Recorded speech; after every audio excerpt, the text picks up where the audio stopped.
Démarrons avec ce meurtre à Bambilor, Diacksao, c'est dans la commune de Bambilor. Un homme âgé de 62 ans a été mortellement poignardé dans sa chambre par des agresseurs. La gendarmerie locale a ouvert une enquête et le corps sans vie acheminé à l'hôpital. Suivons ce récit signé Ousseinou Thiam et Ahmadou Bamba Samb. Chérif Diallo, âgé de 62 ans, a été sauvagement poignardé à mort avec 3 coups de couteau. L'agression mortelle du vendeur de café et maître coranique a eu lieu la nuit dernière à Bambilor Diacksao, dans la commune de Bambilor. D'après les premiers éléments de l'enquête, le sexagénaire a reçu d'abord un coup de couteau sur son lit. Il tente de se défendre de ses agresseurs et il reçoit 2 autres coups de couteau sur le dos. Il s'affale et perd de son sang. Avant que les secours n'arrivent, il trépasse. Alerté, le service de lutte contre la criminalité de la gendarmerie s'est rendu sur les lieux. Après constat d'usage de la gendarmerie locale qui a ouvert une enquête, le corps sans vie de Chérif Diallo sera acheminé à l'hôpital pour les besoins de l'autopsie. Il laisse derrière lui une femme et un enfant inconsolables. Puis en politique, Oumar Sarr, Maître El Hadji Amadou Sall, Babacar Gueye et compagnie lancent le PLDS-AS dans les prochains jours. Le parti des libéraux et démocrates Andessou Kadis tiendra une conférence de presse à sa permanence nationale 6 à Liberté 6 Extension. Économie, les agropoles, une bonne transition industrielle dans le dessein de booster l'économie sénégalaise. Une réunion du comité de pilotage a été lancée hier par le ministre du Développement industriel et des petites et moyennes entreprises.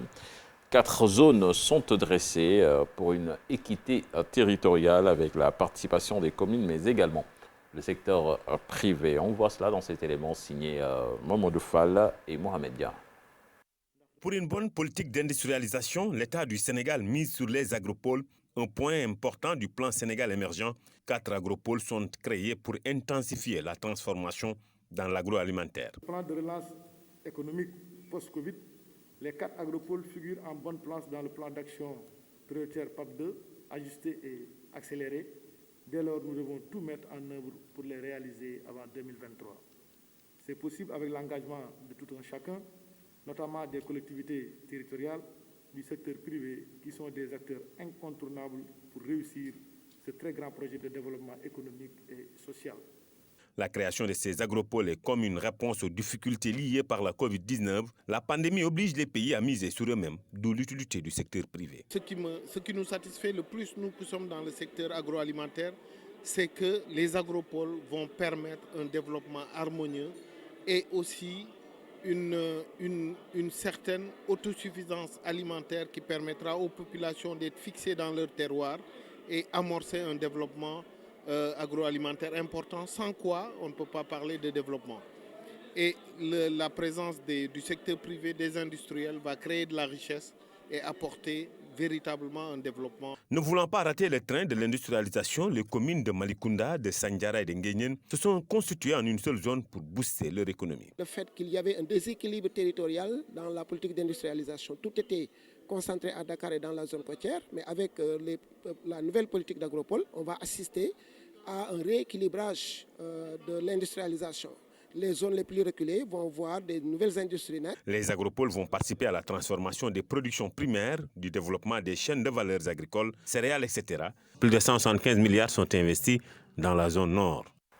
Y'en a marre va remettre cela ce mardi 8 septembre prochain dans sa campagne Talatay Orange, le mouvement qui annonce une plainte contre la police nationale contre déposer des lettres de protestation dans toutes les agences de l'opérateur de téléphonie mobile. Y'en a marre a tenu une conférence de presse, c'était hier, compte rendu signé Cheikh Sadibou Diarra et Ahmadou Ba. Y'en a marre plus que déterminé à poursuivre son combat contre la hausse des tarifs de l'opérateur téléphonique Orange. L'échec et l'arrestation de leurs émissaires mardi dernier décuplent leur ardeur. Le mouvement qui compte internationaliser la campagne va encore déposer des lettres de protestation à travers tout le Sénégal. Le mardi 8 septembre prochain. Au-delà du boycott, nous avons fait la cartographie de toutes les agences Orange du Sénégal. Parce qu'il y a une forte demande des citoyens sénégalais qui n'étaient pas à pied d'œuvre le mardi dernier et qui tous sont mobilisés pour aller au niveau des sièges Orange de leur localité pour déposer cette lettre de protestation et montrer aussi qu'ils sont indignés et qu'ils sont engagés dans ce combat de principe-là. Aujourd'hui, l'acte nouveau, c'est ces lettres de protestation. On espère que Orange entendra en fait ce cri des citoyens sénégalais et de ses consommateurs. Parce qu'au-delà du 8, il faudra passer à une autre étape et nous ne souhaitons pas en arriver là. Y'en a marre dénonce aussi les actes de la police nationale à son encontre. Une plainte sera même déposée ce vendredi. Nos forces de l'ordre sont de plus en plus utilisées par des sociétés privées pour se substituer aux agents de sécurité. On a vu ce qui s'est passé à Ndengler avec la gendarmerie qui a été mobilisée par des privés pour casser en fait les populations locales. Et c'est ce qui s'est passé avec nous. Il y avait les vigiles de la Sonatel, mais c'est la police nationale qui nous a accueillis. Nous allons apporter une suite judiciaire et dès demain, nos avocats seront à pied d'œuvre pour faire le travail qu'il faut. Parce que c'est un précédent dangereux. Depuis la hausse des tarifs de l'opérateur téléphonique Orange, le 22 juillet dernier, le mouvement Y'en a marre mène une campagne nationale de boycott, popularisée par les Talatay Orange. L'actualité internationale à présent, direction le Mali avec la date de la concertation nationale qui a été fixée par la junte militaire. C'est ce samedi, Cheikh Tidiane Dia, au 5 septembre 2020, une annonce faite par le Comité national pour le salut du peuple lors d'une conférence de presse. Le CNSP porte à la connaissance de tous les Maliens qu'elle se tiendra au centre international de conférence, donc Bamako, et dans les capitales régionales. Suivons les explications du colonel-major Ismaïla Ouagué. Mesdames et messieurs les journalistes, bonsoir. Merci d'avoir répondu massivement à ce point de presse relatif à la tenue des concertations nationales sur la transition au Mali. Ainsi donc, le Comité national pour le salut du peuple, CNSP, porte à la connaissance de tous que la concertation nationale sur la transition débutera le samedi 5 septembre 2020 à Bamako, au Centre international de conférence de Bamako, CICB, et dans les capitales régionales, par la tenue d'un atelier de validation des termes de référence sous la direction des gouverneurs. La concertation nationale se poursuivra du 10 au 12 septembre 2020, toujours au CICB, avec la participation des délégués régionaux, nationaux et ceux de la diaspora. Merci beaucoup. Colonel Ismaïla Ouagué, toujours au Mali, le président Ibeka va bien. D'ailleurs, il a quitté la clinique hier soir pour regagner son domicile.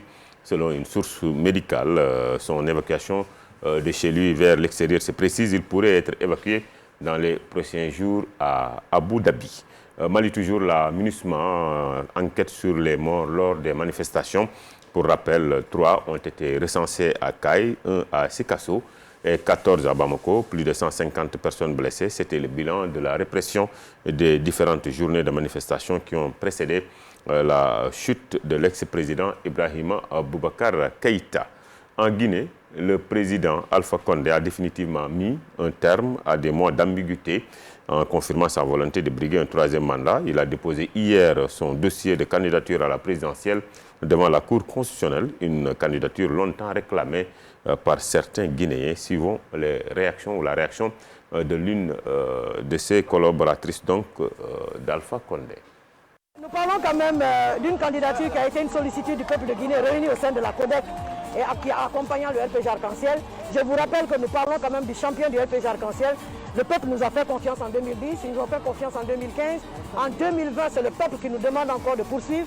Rassurez-vous, ce qui n'existe pas au RPG Arc-en-Ciel, c'est la peur. Le 18 octobre, nous allons célébrer, en tout cas au soir de cette date, la victoire du professeur Alpha Condé. Il faut rappeler qu'il y a un message également de la France qui a rappelé aux opposants ivoiriens, par exemple, que la souveraineté d'un État est quelque chose qu'on ne négocie pas. Par conséquent, la France ne peut qu'appeler, bien entendu, les différentes parties à l'apaisement, à s'engager dans un dialogue inclusif et bien entendu, respecter la souveraineté du peuple qui voudrait que ça s'exprime dans les urnes. Donc je continue à penser que la France est en train de respecter cette part de souveraineté que représentent nos relations. Et c'est pourquoi nous aussi, à notre niveau, nous ferons tout ce qu'il y a légalement à faire. Et c'est pourquoi vous avez constaté que la Nouvelle République donne l'autorisation au professeur Alpha Condé d'être candidat. Nous l'accompagnons sur cette légalité.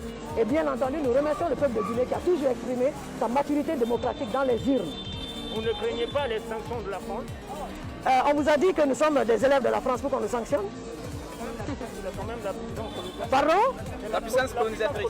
Vous dites l'ancienne, donc nous sommes maintenant à la phase d'émergence. S'il vous plaît, qu'on se respecte entre États. En Côte d'Ivoire, il faut également noter la candidature d'Alassane Ouattara, toujours décriée par certaines populations ivoiriennes.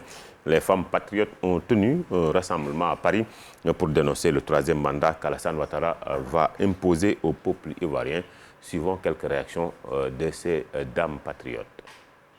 Troisième mandat de Dramane, on est fatigué de Dramane, on est fatigué de faire des compromis avec Dramane depuis 1993. À cause de Dramane, on ne respecte pas nos lois fondamentales. Il ne tient pas aussi à ses promesses.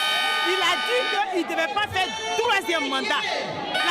Toute la Côte d'Ivoire l'a applaudi, le monde entier. Là aujourd'hui, il ne respecte pas lui-même sa propre parole. Ça de ton troisième mandat. Non et non et non. Tu es fort clos. Dramane Ouattara, non et non. En France, la France veut se relancer économiquement. 100 milliards d'euros pour les 2 ans à venir, dont 30 pour la transition écologique et 35 pour la compétitivité, ainsi qu'une baisse des impôts pour les entreprises. Nous terminons avec la Bulgarie. La rentrée parlementaire reprend avec une contestation mobilisée aux portes des élus, des manifestants qui se sont donc mobilisés. Des violences ont éclaté du matin jusque dans la soirée du mercredi 2 septembre.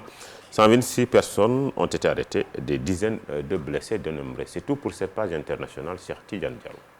Merci à vous, Modou Fall. Fatih, c'était là la première tasse actu de ce matin. Merci beaucoup, Cheikh Tidiane. Merci également à toi, Modou Fall, pour cette première tasse actu bien digeste. Tout de suite, la revue des titres avec Mortala Gaye.